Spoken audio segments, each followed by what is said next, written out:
ನಾಯಕತ್ವ ಬದಲಾವಣೆ ಮಧ್ಯೆ ಜಾರಕಿಹೊಳಿ ಚಮಕ್. ಜೆಡಿಎಸ್ ನಾಯಕರ ಭೇಟಿಯ ರಹಸ್ಯವೇನು ಗೊತ್ತಾ? ಹೈಕಮಾಂಡ್ಗೆ ಕೊಡ್ತಿದ್ದಾರಾ ಬಿಗ್ ಸಂದೇಶ?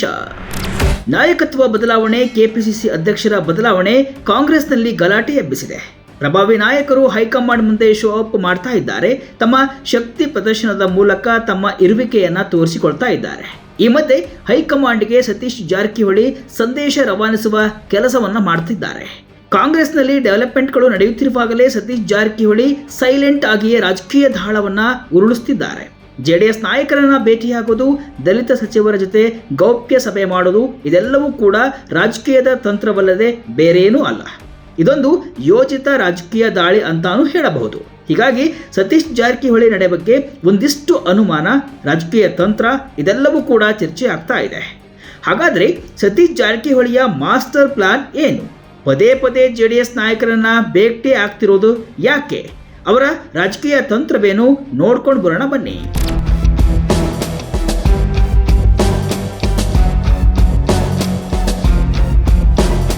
ಶಿವರಾತ್ರಿಯಂದು ಕೇಂದ್ರ ಗೃಹ ಸಚಿವ ಅಮಿತ್ ಶಾ ಅವರೊಂದಿಗೆ ವೇದಿಕೆ ಹಂಚಿಕೊಂಡ ಡಿಕೆ ಶಿವಕುಮಾರ್. ಈಗ ಜೆಡಿಎಸ್ ಪಾಳಿಯಾದಲ್ಲಿ ಕಾಣಿಸಿಕೊಂಡಂತಹ ಸಚಿವ ಸತೀಶ್ ಜಾರಕಿಹೊಳಿ, ಇವರಿಬ್ಬರೂ ನಾಯಕರ ವಿಚಿತ್ರ ನಡೆ ಈಗ ಕಾಂಗ್ರೆಸ್ನಲ್ಲಿ ಅಲ್ಲೋಲ ಕಲ್ಲೋಲವನ್ನ ಸೃಷ್ಟಿಸಿದೆ. ಇದು ಎಐಸಿಸಿ ಅಂಗಳದಲ್ಲೂ ಕೂಡ ಗಾಬರಿ ಹುಟ್ಟಿಸಿದೆ. ಜೆಡಿಎಸ್ ನಾಯಕರೊಂದಿಗೆ ಜಾರಕಿಹೊಳಿ ಕಾಣಿಸಿಕೊಳ್ಳುತ್ತಿರುವುದು ಕಾಂಗ್ರೆಸ್ನಲ್ಲಿ ಮುಂದೆ ಯಾವೆಲ್ಲ ಸುಳಿಗಾಳಿ ಏಳಬಹುದು ಎಂಬುದರ ಸಂಕೇತವಾದಂತೆ ಇದೆ. ಜೆಡಿಎಸ್ ವರಿಷ್ಠರೊಂದಿಗೆ ಜಾರಕಿಹೊಳಿ ಮಾತುಕತೆ ನಡೆಸಿದ ಮಾತ್ರಕ್ಕೆ ಆ ಪಕ್ಷದ ಸಖ್ಯ ಬೆಳೆಸಿದರು ಎಂಬರ್ಥವಲ್ಲ. ಕಾರ್ಯಕ್ರಮವೊಂದರಲ್ಲಿ ಅಮಿತ್ ಶಾ ಜೊತೆಗೆ ಡಿಕೆ ಶಿವಕುಮಾರ್ ಭಾಗಿಯಾದರು ಅಂದ್ರೆ ಕಮಲ ಧ್ವಜ ಹಿಡಿಯಲು ಮುಂದಾದರು ಅಂತ ಹೇಳುವಂತಿಲ್ಲ. ಹಾಗೆಯೇ ಜಾರಕಿಹೊಳಿ ಮತ್ತು ಜೆಡಿಎಸ್ ವರಿಷ್ಠರ ಭೇಟಿಯ ಆಯಾಮ ಮತ್ತು ಇದರಿಂದಾಗಿ ಭವಿಷ್ಯದಲ್ಲಿ ಏನಾಗಬಹುದು ನೋಡುತ್ತಾ ಹೋಗೋಣ. ರಾಜ್ಯದಲ್ಲಿ ಸಿಎಂ ಬದಲಾವಣೆ ಚರ್ಚೆ ಪರಿಣಾಮ. ಕಾಂಗ್ರೆಸ್ನಲ್ಲಿ ಮುಖ್ಯಮಂತ್ರಿಯಾಗುವ ತುರ್ತಿನಲ್ಲಿರುವವರು ಡಿಕೆ ಶಿವಕುಮಾರ್. ಅದನ್ನ ತಡೆಯಲು ಪಣ ತೊಟ್ಟುವವರು ಹಲವರು. ಅವರಲ್ಲಿ ಸತೀಶ್ ಜಾರಕಿಹೊಳಿ ಮುಂಚೂಣಿಯಲ್ಲಿದ್ದಾರೆ. ಡಿಕೆಶಿಗೆ ಪಟ್ಟ ತಪ್ಪಿಸುವ ಯತ್ನದಲ್ಲಿ ಇರುವವರೆಲ್ಲ ಸಿಎಂ ಸಿದ್ದರಾಮಯ್ಯನವರ ಆಪ್ತ ವರ್ಗದವರು. ಸಿದ್ದರಾಮಯ್ಯ ಅವರೇ 5 ವರ್ಷವೂ ಅಧಿಕಾರದಲ್ಲಿರಬೇಕು ಎನ್ನುವುದು ಇವರೆಲ್ಲರ ಒಂದು ಸಾಲಿನ ನಿರ್ಣಯ. ಕರ್ನಾಟಕ ಹೊರತುಪಡಿಸಿದರೆ ಬೇರೆ ಯಾವ ರಾಜ್ಯಗಳಲ್ಲೂ ಕೂಡ ಪ್ರಬಲ ಕಾಂಗ್ರೆಸ್ ಸರ್ಕಾರಗಳಿಲ್ಲ. ದೇಶದಲ್ಲಿ ಕಾಂಗ್ರೆಸ್ನ ಪುನರುತ್ಥಾನ ಆಗಬೇಕಿದ್ರೆ ಕರ್ನಾಟಕದಲ್ಲಿ ಪಕ್ಷ ಬಲಿಷ್ಠವಾಗಿದ್ದು ಅಧಿಕಾರದಲ್ಲಿ ಮುಂದುವರಿಯಬೇಕು. ಇವತ್ತಿನ ಪರಿಸ್ಥಿತಿಯಲ್ಲಿ ಸಿದ್ದರಾಮಯ್ಯ ಅವರಿಗಿಂತಲೂ ವರ್ಚಸ್ಸು ಮತ್ತೊಬ್ಬರಿಗಿಲ್ಲ.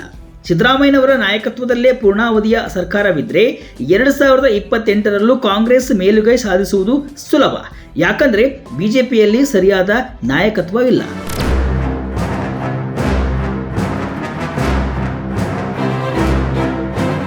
ಬಿಜೆಪಿಯ ಕೇಂದ್ರ ನಾಯಕರ ಒತ್ತಾಸೆಯಿಂದ ಜೆಡಿಎಸ್ನೊಂದಿಗೆ ಮೈತ್ರಿ ಆಗಿದೆ. ಸ್ಥಳೀಯವಾಗಿ ಎರಡೂ ಪಕ್ಷಗಳ ಕಾರ್ಯಕರ್ತರು, ಮುಖಂಡರ ನಡುವೆ ಹೊಂದಾಣಿಕೆ ಕಷ್ಟ. ವಿಧಾನಸಭಾ ಚುನಾವಣೆ ಎಂದಾಗ ಜೆಡಿಎಸ್ ಹೆಚ್ಚಿನ ಪಾಲು ಕೇಳುತ್ತೆ. ಅದು ಬಿಜೆಪಿಗೆ ಇಷ್ಟವಾಗುವುದಿಲ್ಲ. ಅಂತಹ ಸನ್ನಿವೇಶದಲ್ಲಿ ಇಡೀ ರಾಜ್ಯದಲ್ಲಿ ವ್ಯಾಪಿಸಿಕೊಂಡಿರುವಂತಹ ಕಾಂಗ್ರೆಸ್ ಪಕ್ಷವನ್ನೇ ಮತದಾರರು ಬೆಂಬಲಿಸುತ್ತಾರೆ. ಅದಕ್ಕೆ ಸಿದ್ದರಾಮಯ್ಯನವರ ಜನಪರ ಆಡಳಿತ ಮತ್ತು ಸಮರ್ಥ ನಾಯಕತ್ವ ಭರವಸೆಯಾಗಿ ನಿಲ್ಲುತ್ತೆ. ಒಂದು ವೇಳೆ ಸಿದ್ದರಾಮಯ್ಯ ಅವರನ್ನು ಬದಲಿಸಿದರೆ ವೋಟ್ ಬ್ಯಾಂಕ್ ಮೇಲೆ ಪರಿಣಾಮ ಬೀರುತ್ತೆ.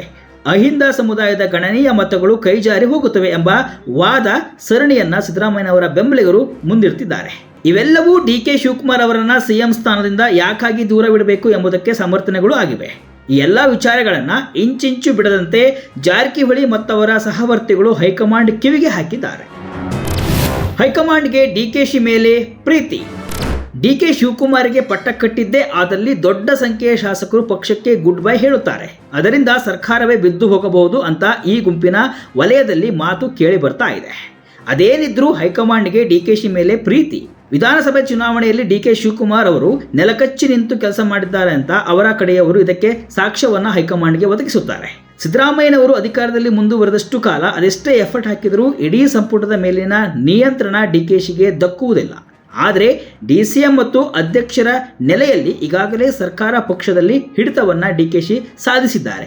ಹೀಗಾಗಿ ಇಷ್ಟೇ ಅವಕಾಶದಲ್ಲಿ ತ್ರಿವಿಕ್ರಮನಂತೆ ಬೆಳೆಯುತ್ತಿರುವ ಡಿಕೆಶಿ ಒಂದು ವೇಳೆ ಮುಖ್ಯಮಂತ್ರಿ ಆದರೆ ತಮ್ಮ ಗತಿ ಏನು? ಅನುಮಾನವೇ ಬೇಡ. ತಲೆಯ ಮೇಲೆ ಪಾದ ಊರಿಸಿಕೊಂಡು ಪಾತಾಳಕ್ಕೆ ತಳ್ಳಿಸಿಕೊಂಡ ಬಲಿಯ ವ್ಯವಸ್ಥೆ ತಮಗೂ ಬಂದು ಬಿಡುತ್ತೆ ಎಂಬ ಭೀತಿ ಹಲವು ಸಚಿವರಲ್ಲಿ ಇದೆ. ಕಾರಣ ಹೇಗಾದರೂ ಸರಿ ಶಿವಕುಮಾರ್ ಸಿಎಂ ಆಗುವುದನ್ನು ತಡೆಯಲೇಬೇಕು ಎನ್ನುವುದು ಈ ಕ್ಯಾಂಪಿನ ಗುರಿ. ಹೈಕಮಾಂಡ್ಗೆ ಮನವರಿಕೆ ಮಾಡುವ ಯತ್ನ. ಹನಿ ಟ್ರ್ಯಾಪ್ ಪ್ರಕರಣದಂತಹ ಬೆಳವಣಿಗೆ ಆರೋಗ್ಯಕರವಲ್ಲ. ಇದರ ಹಿಂದೆ ಯಾರಿದ್ದಾರೆ ಎನ್ನುವುದು ಬಯಲಿಗೆ ಬರಬೇಕು. ತನ್ನದೇ ಮೂಲಗಳಿಂದ ಈ ಬಗ್ಗೆ ಮಾಹಿತಿ ತರಿಸಿಕೊಂಡಿರುವ ಹೈಕಮಾಂಡ್ ದೃಢ ನಿಲುವು ತಳೆಯಬೇಕು. ರಾಜ್ಯ ಸರ್ಕಾರದ ನಾಯಕತ್ವದಲ್ಲಿ ಬದಲಾವಣೆಗೆ ಕೈ ಹಾಕಿದರೆ ಕೈ ಸುಟ್ಟುಕೊಳ್ಳಬೇಕಾಗಿ ಬರುತ್ತೆ ಎನ್ನುವುದೇ ಈ ಬಣದವರ ಬಲವಾದ ಪ್ರತಿಪಾದನೆ. ವಿರೋಧಿ ಬಣ ಇಷ್ಟೊಂದು ಚಟುವಟಿಕೆಯಿಂದ ಇರುವುದರಿಂದ ಡಿಕೆ ಶಿವಕುಮಾರ್ ಕೂಡ ಆಗಾಗ ಇಂಜೆಕ್ಷನ್ ಅನ್ನ ಕೊಡ್ತಿರ್ತಾರೆ. ಮೂಲತಃ ಸಂಪ್ರದಾಯವಾದಿಯಾಗಿದ್ದರೂ ಹೈಕಮಾಂಡ್ಗೂ ಮತ್ತು ವಿರೋಧಿಗಳಿಗೂ ಒಂದು ಸಂದೇಶವಿರಲಿ ಎಂಬ ದೃಷ್ಟಿಯಿಂದ ಹಿಂದುತ್ವದ ವಿಷಯದಲ್ಲಿ ಹೆಚ್ಚಾಗಿ ಡಿಕೆಶಿ ಗುರುತಿಸಿಕೊಳ್ಳಲು ತೊಡಗಿದ್ದಾರೆ ಎಂಬ ಮಾತಿದೆ. ಅಮಿತ್ ಶಾ ಜೊತೆ ವೇದಿಕೆ ಏರಿರುವುದು ಕೂಡ ಇದರ ಭಾಗವಾಗಿರುವ ಚಮಕ್ಕಷ್ಟೇ. ಎದುರುಗಡೆಯಿಂದ ಬಾಣಗಳು ತೂರಿ ಬರುತ್ತಿರುವಾಗ ಕೈಕಟ್ಟಿ ಕುಳಿತುಕೊಳ್ಳಲಾಗುವುದಿಲ್ಲ, ಪ್ರತ್ಯಸ್ತ್ರವನ್ನ ಕೊಡಲೇಬೇಕಾಗುತ್ತದೆ. ಡಿಕೆಶಿ ಅದನ್ನೇ ಮಾಡುತ್ತಿದ್ದಾರೆ. ಸತೀಶ್ ಜಾರಕಿಹೊಳಿ ಚಾಣಾಕ್ಷತನ. ಸತೀಶ್ ಜಾರಕಿಹೊಳಿ ವಿಷಯಕ್ಕೆ ಬಂದರೆ ಗಾಳಿಯಲ್ಲೂ ಗುಂಡು ಹೊಡೆಯುವ ಮನುಷ್ಯ ಇವರಲ್ಲ. ಸತೀಶ್ ಯಾವುದೇ ಕೆಲಸಕ್ಕೆ ಕೈ ಹಾಕಿದ್ರೂ ಅದನ್ನು ಮಾಡಿ ಪೂರೈಸುವ ಛಾತಿ ಉಳ್ಳವರು. ಹೆಚ್ಚು ಮಾತನಾಡುವವರಲ್ಲ. ರಾಜಕೀಯ ವಿರೋಧಿಗಳನ್ನು ವಾಚಮಗೋಚರವಾಗಿ ನಿಂದಿಸುವುದೂ ಇಲ್ಲ. ಅಷ್ಟರ ಮಟ್ಟಿಗೆ ಅನಗತ್ಯ ಟೀಕೆ ಟಿಪ್ಪಣಿಗಳಿಂದಲೂ ದೂರ. ಸೈದ್ಧಾಂತಿಕವಾಗಿ ವೈಚಾರಿಕವಾಗಿ ಗಟ್ಟಿಗರು. ಎಲ್ಲಕ್ಕಿಂತ ಮುಖ್ಯವಾಗಿ ಇವರದ್ದು ಫಲಿತಾಂಶ ಆಧಾರಿತವಾದ ಕಾರ್ಯಶೈಲಿ. ಬಹಳ ಸಿಂಪಲ್ ಆಗಿರುವ ಸತೀಶ್ ಅವರಲ್ಲಿ ಒಬ್ಬ ವಿಚಾರವಂತ ರಾಜಕೀಯ ತಂತ್ರಗಾರ ಇದ್ದಾನೆ ಅಂತ ಅನ್ನಿಸುವುದೇ ಇಲ್ಲ. ಆದರೆ ಈ ಅಂಶಗಳೆಲ್ಲ ಅವರಲ್ಲಿ ಅಡಕವಾಗಿದೆ. ಸಿದ್ದರಾಮಯ್ಯನವರ ಆಪ್ತರಲ್ಲಿ ಅಹಿಂದ ಸಮೀಕರಣದ ರಾಜಕಾರಣವನ್ನ ಮುಂದೆ ಕೊಂಡೊಯ್ಯಬಲ್ಲ ಸಮರ್ಥರು ಯಾರಾದರೂ ಇದ್ರೆ ಅವರು ಸತೀಶ್ ಜಾರಕಿಹೊಳಿ ಎನ್ನುವುದು ವಾಸ್ತವ. ಅದಕ್ಕೆ ಬೇಕಾದಂತಹ ಸಮುದಾಯದ ಹಿನ್ನೆಲೆ, ಜನಬಲ, ಸಂಪನ್ಮೂಲದ ಬಲಗಳು ಅವರಲ್ಲಿ ಇವೆ.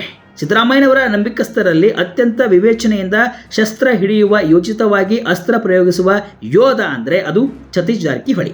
ಆದ್ದರಿಂದ ಕಾಂಗ್ರೆಸ್ನ ಪವರ್ ಪಾಲಿಟಿಕ್ಸ್ ಸಂಘರ್ಷದಲ್ಲಿ ಜಾರಕಿಹೊಳಿ ಇಡುವ ಪ್ರತಿ ಹೆಜ್ಜೆಗೂ ಮಹತ್ವ ಇದೆ.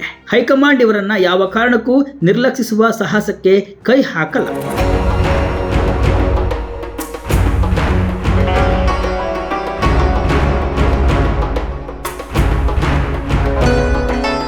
ಒಟ್ಟಿನಲ್ಲಿ ಸತೀಶ್ ಜಾರಕಿಹೊಳಿ ಯೋಚಿತ ದಾಳಿಗೆ ಇಳಿದಿರೋದು ಇಲ್ಲಿ ಸ್ಪಷ್ಟವಾಗಿ ಕಾಣ್ತಾ ಇದೆ. ಇದೆಲ್ಲವೂ ನಾಯಕತ್ವ ಬದಲಾವಣೆ ಪ್ರಹಸನದ ಒಂದು ಭಾಗವಾಗಿದೆ. ಸಿಎಂ ಗದ್ದುಗೆಗೆ ಏರಲು ಕಾತರದಿಂದ ಕಾಯುತ್ತಿರುವ ಡಿಕೆಶಿಗೆ ಚಮಕ್ ಕೊಡಲು ಇವೆಲ್ಲ ಸೃಷ್ಟಿಯಾಗ್ತಾ ಇದೆ.